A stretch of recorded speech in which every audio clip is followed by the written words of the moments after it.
Salut les investisseurs malins, j'espère que tu vas bien, je m'appelle Gabriel Jarosson et aujourd'hui, comme tous les dimanches, j'analyse une startup en levée de fonds sur une plateforme. Aujourd'hui, on va parler de InnovOrder qui vient de lancer sa levée de fonds sur Anaxago. Vous avez été nombreux à me demander mon avis et donc on va regarder tout ça ensemble, on va essayer de regarder s'il faudrait investir ou pas et on va étudier tout ça avec mes critères d'investissement. Avant de commencer, si c'est ta première fois ici, si c'est pas déjà fait, je t'invite à cliquer sur le bouton s'abonner juste en dessous de cette vidéo pour t'abonner à la chaîne YouTube Léonis, ne rater aucune de mes vidéos et rejoindre plusieurs milliers d'investisseurs malins. C'est parti.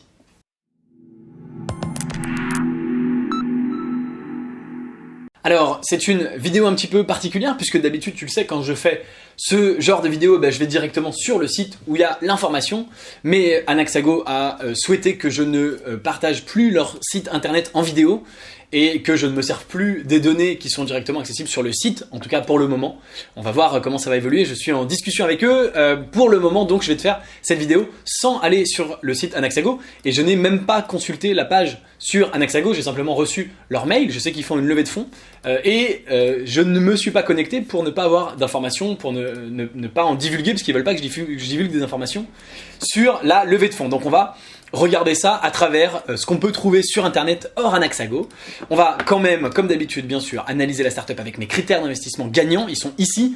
Comme d'habitude, si tu ne les connais pas, si tu me découvres avec cette vidéo, si tu ne connais pas ces critères, eh bien, je t'invite avant de regarder la vidéo, tu peux la mettre sur pause, ne t'inquiète pas, je serai toujours là.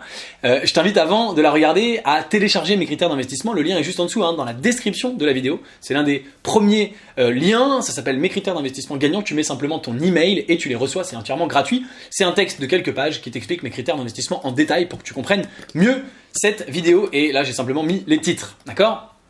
Donc, encore une fois, on va essayer de regarder un petit peu ce qui se passe sans avoir accès à Anaxago. Déjà, qu'est-ce que c'est InnovOrder ? Eh bien, c'est une suite logicielle pour la restauration qui permet la prise de commande, l'encaissement dans les points physiques de restauration. Prise de commande, encaissement, préparation, fidélisation, gestion. Donc, c'est une caisse enregistreuse. C'est des tablettes sur lesquelles tu peux directement prendre ta commande, tout un système de gestion pour les commerçants qui leur permettent de gérer toutes ces problématiques-là, de l'encaissement, de la prise de commande, etc. D'accord ? Alors, il y a une partie hardware, bien sûr, de la solution, et il y a une partie software. Donc, c'est là où, bien sûr, par exemple, on va aller voir les produits, mais il y a par exemple une prise de commande, visiblement, directement sur le web. Et donc, dans ce cas-là, ils sont directement une solution e-commerce en marque blanche, donc là il n'y a pas du tout de hardware. Mais il y a des cas où il y a du hardware, par exemple, on a la caisse, qui est une caisse enregistreuse, et là, voilà, je crois que c'est un produit hardware. Alors, en fait, donc pourquoi bien sûr je cherche à savoir si c'est un produit hardware ou software pour la scalabilité, les effets d'échelle. Tu sais que dans mes critères d'investissement, j'investis toujours dans les produits qui ne sont pas des produits physiques, puisque bien sûr les produits physiques ont des effets d'échelle et une scalabilité moindre, parce qu'il y a toujours des produits physiques à créer, à produire quand tu montes en volume. Mais je pense que dans le cas précis, à confirmer, puisque j'ai pas toutes les infos, je pense qu'ils doivent faire porter le coût du hardware une première fois par les marchands, mais ensuite ils lui vendent un abonnement tous les mois. Et donc on est bien sur un produit qui n'est pas un produit physique, et donc on est bien sur une vraie scalabilité, un effet d'échelle. D'accord ? Tout de suite. On est sur un marché, bien sûr, tout à fait porteur, le marché d'encaisser sur des points de vente, c'est-à-dire des magasins, des restaurants. C'est à peu près illimité dans le monde, donc il n'y a pas de problème. Ils savent comment monétiser, parce que ils, tout simplement, vendent leur caisse enregistreuse, et encore une fois, j'imagine qu'ils vendent derrière un abonnement. Je dis j'imagine parce que j'ai pas l'information. On va essayer, bien sûr, de la trouver. Ensuite, qu'est-ce qu'on peut voir ? Donc, il lève visiblement 10 millions d'euros. Ça, je l'ai trouvé ici sur le site Madines. Et il y a Anaxago qui est mentionné ici, auprès des investisseurs historiques, Créaxi, Inno, Cap, Anaxago, petit poucet. Donc, il lève 10 millions d'euros. Je n'ai pas la valorisation et je ne l'aurai pas, puisqu'elle est uniquement sur le site et je ne l'ai pas regardée. Donc toi, tu peux aller la voir sur Anaxago, mais encore une fois, moi, je n'ai pas le droit, donc je ne me prononcerai pas sur la valorisation. Je vais me contenter de mettre une note négative, puisque je pense qu'ils devraient donner leur valorisation publiquement, mais bien sûr, très peu de boîtes choisissent de le faire. D'accord, jusque-là, on est bon. Alors, qu'est-ce qu'on peut voir d'autre ? Donc, ils avaient levé 1 million d'euros pour la transformation numérique des restaurants en 2016. Donc, ils ont depuis bien grossi, en tout cas ils lèvent beaucoup plus. Et je voulais voir, à l'époque ils avaient 10 collaborateurs, aujourd'hui ils sont 40, je vais te montrer comment j'ai trouvé cette info. Et on n'a pas d'infos sur leur chiffre d'affaires à l'époque. Alors si on va sur la page LinkedIn de InnovOrder, eh bien on voit qu'ils ont 43 employés aujourd'hui, d'accord? Et notamment il y a 2 cofondateurs qui sont donc Romain qu'on a aperçu à l'instant, là on a le CFO, et donc je vais aller voir tout de suite l'équipe, hein, à défaut d'avoir, voilà, il faut les trouver, donc on a le CTO ici, et puis on a 2 cofondateurs, mais il faut les chercher comme ça, hein, c'est moins pratique évidemment, sur Anaxago tu les as directement, mais voilà, Jérôme et Romain. On va regarder un petit peu leur profil pour voir s'ils ont d'une part une expérience préalable dans l'entrepreneuriat, et d'autre part s'ils sont complémentaires. Donc, Romain, c'est sa première boîte visiblement, il a fait HEC, ils ont été à l'incubateur d'HEC, puis il a fait un master à l'ESME Sudria, il était consultant chez Bearing Point, et depuis 5 ans il est chez Innovorder. De l'autre côté on a Jérôme, le cofondateur, qui a aussi fait le master entrepreneur HEC, et qui était private equity analyst chez Rothschild, puis business development chez Inbox 1000, et c'est sa première boîte. Donc, c'est une équipe de 2... Ah oui, non, parce qu'ils ont un CTO, d'accord. Donc ça va, ils ont un CTO, c'est Olivier. Et Olivier, donc ils n'ont pas d'expérience entrepreneuriale, aucun d'entre eux. Et lui, il vient de Télécom Sud Paris. Et alors, je ne sais pas s'il a des parts, est-ce qu'il est là depuis le début? Non, depuis 3 ans. Donc, voilà, il faudrait savoir s'il a des parts ou pas. Comme il est arrivé bien après, et qu'il ne fait mention à plusieurs endroits, je crois, que des 2 cofondateurs, eh bien je vais partir du principe qu'ils sont que 2 associés et qu'ils l'ont recruté après.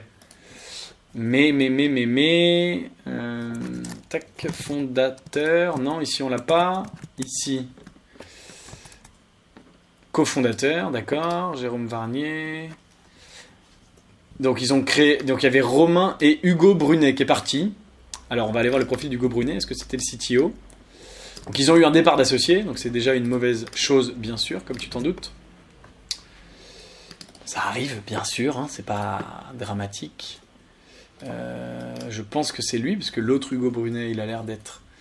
Et donc, voilà, CTO de Innovorder, mais il est parti. Donc, ils ont peut-être éventuellement redonné un certain nombre de ses parts à l'autre, mais aujourd'hui, il n'y a pour moi pas de CTO associé, et c'est leur première expérience entrepreneuriale, donc... Je vais donner une mauvaise note à l'équipe, encore une fois sur la base des informations que j'ai à ma disposition. On enchaîne avec la marge. Alors, à nouveau, je pense qu'ils font peu de marge sur le software. J'ai pas les infos, j'ai pas les comptes de résultats, j'ai rien de tout ça. Je pense que sur le hardware, ils font peu de marge. Ils doivent quasiment le faire payer aux clients à prix coûtant, hein, la caisse par exemple, etc. En revanche, derrière, ils ont un abonnement, à mon avis, tous les mois. Encore une fois, je dis à mon avis, mais voilà. Et ça, c'est du, a priori, 100% marge. Donc, je vais dire qu'ils ont une bonne marge. Donc, on est sur un peu de vert, un peu de rouge. La traction, elle est bonne, puisqu'ils ont énormément de clients. Alors, ils existent depuis 5 ans. Mais si on voit ici sur leur page d'accueil, je crois, ça charge. Mystère, c'est très long à charger. Voilà, plus de 400 enseignes. Bagel Corner, Intermarché, Bio c'est bon. Ça c'est des trucs que je connais pas. Qu'est-ce qu'on a d'autre? Non, j'ai pas fait le bon truc. Il y a l'air d'avoir pas mal d'enseignes. Elior, voilà, on peut faire comme ça. Qu'est-ce qu'on a d'autre qui est connu? Big Fernand, bien sûr, avec ses hamburgers. Waffle Factory, etc. Donc ils ont plein de clients. Et bon, pour une boîte qui a 5 ans, c'est normal. Hein, les tractions, c'est plus pour les boîtes qui ont en général moins de 2 ans. Les boîtes qui ont 5 ans, on espère que si elle est encore là et qu'elle lève 10 millions, bien sûr, c'est qu'ils ont des clients qui ont de l'attraction. Il nous reste l'Unfair Advantage. Et donc, comme d'habitude, avec l'Unfair Advantage, je cherche à répondre à la question suivante. Est-ce que si toi et moi, demain, on veut créer une solution de tablette pour la restauration, est-ce qu'on a plus ou moins de mal? Est-ce qu'ils ont des brevets? Est-ce qu'ils ont un avantage fort? Alors, ils ont un avantage par rapport à toi et moi si on commence demain, c'est que ils ont 5 ans d'avance, 400 clients qui sont déjà chez eux. Mais il y a plein de concurrents, je pense notamment à Tiller, ah oui c'est pas Tillier, c'est Tiller je crois, voilà, qui est la caisse tactile numéro 1 en France, Tiller Systems, qui fait à peu près la même chose. Alors il te dirait sûrement que c'est très différent, mais voilà, la première solution de caisse tactile en France, et tu vois que c'est pas très différent, hein, si on regarde produit caisse enregistreuse. Voilà, on est sur le même genre de truc que on a ici quand on tape produit caisse enregistreuse, hein. C'est, tu vois, pas très différent du tout, d'accord? Donc premièrement, et ensuite, est-ce qu'ils ont des brevets? Eh bien, on va chercher sur ces articles.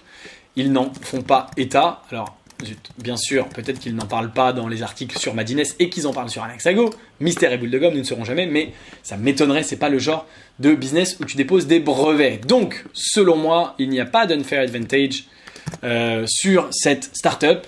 Et donc, si demain, une startup vient, fait la même chose, mais le fait mieux, ou le fait moins cher, ou a un petit truc en plus, j'en sais rien, ça peut être accepter le paiement en crypto-monnaie, par exemple, au hasard, mais pas du tout forcément, hein, je cherche pas forcément à placer les crypto-monnaies partout, mais si ça permet de payer avec le sans contact, ou de payer avec Apple Pay, ou que ça permet d'envoyer directement la facture par email, comme peut le faire Uber, ou je ne sais quoi, ils peuvent éventuellement se faire grappiller des parts de marché, si une meilleure solution arrive, ils n'ont pas un véritable unfair advantage. Voilà pour mon analyse externe de InnovOrder. Alors si j'ai raté des éléments cruciaux sur Anaxago, n'hésite pas à me les communiquer. Moi j'ai encore une fois pas le droit d'aller les voir, mais si toi tu m'en parles, on pourra éventuellement en parler en commentaire, il n'y a aucun problème, c'est fait pour ça. Et il n'empêche que maintenant que j'ai fini de faire la vidéo, je vais bien sûr aller voir sur Anaxago.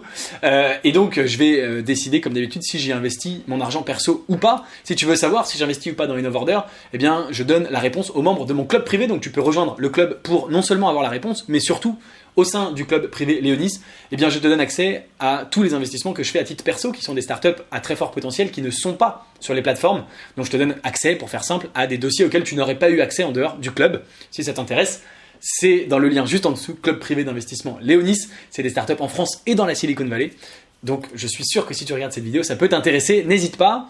Et bien sûr, merci de m'avoir regardé jusqu'au bout. Dis-moi en commentaire ce que tu as pensé de cette analyse. Si la vidéo t'a plu, aime-la, partage-la. Si t'es pas encore abonné à la chaîne YouTube Léonis, eh bien c'est le moment de le faire pour recevoir toutes mes analyses. Et moi je te dis à très bientôt pour une prochaine vidéo. Tu peux regarder une autre vidéo de moi juste au-dessus de ma tête en attendant. Ciao.